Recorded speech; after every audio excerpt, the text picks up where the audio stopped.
மாணவர்களின் தனித்திறமை மற்றும் சிந்தனை ஆற்றலை வலுப்படுத்தவும் அவர்களுக்கு புறப்பாட நடவடிக்கைகள் மீது ஆர்வத்தை ஏற்படுத்தவும் பல முயற்சிகள் மேற்கொள்ளப்பட்டு வருகின்றன.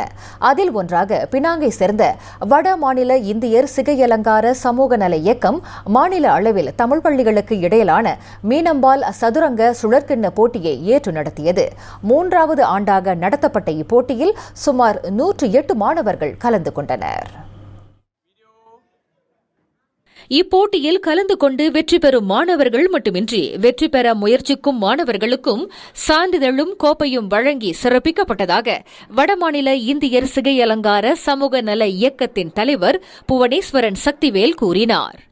இந்த போட்டியில கலந்துக்கிற வெற்றி பெற்ற மாணவர்களுக்கும் சரி, வெற்றி பெற முயற்சி செய்த மாணவர்களுமே வெற்றியாளர்களே என்ற அடிப்படையில எல்லா மாணவர்களுக்கும் சான்றிதழும் பரிசுகளும் எடுத்து வழங்குவோம். இது போல போட்டியால மாணவர்களை நல்வழிப்படுத்த முடியும் என்றது என்னோட நம்பிக்கை. இதை தவிர்த்து பாடப்புத்தகங்களுடன் மலாய், ஆங்கிலம், கணிதம், தமிழ் மற்றும் சதுரங்கம் உள்ளிட்ட பிரத்யேக வகுப்புகளையும் மாணவர்களுக்கு இந்த இயக்கம் இலவசமாக நடத்தி வருவதாக அவர் கூறினார்.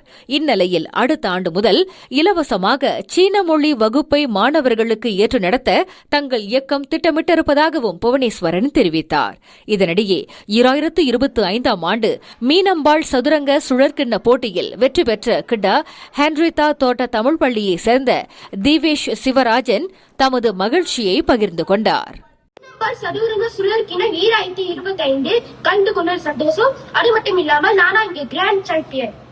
நேற்று நடைபெற்ற இப்போட்டியில் பெரா, கிடா மற்றும் பினாங்கைச் சேர்ந்த தமிழ் பள்ளி மாணவர்கள் கலந்து கொண்டனர்.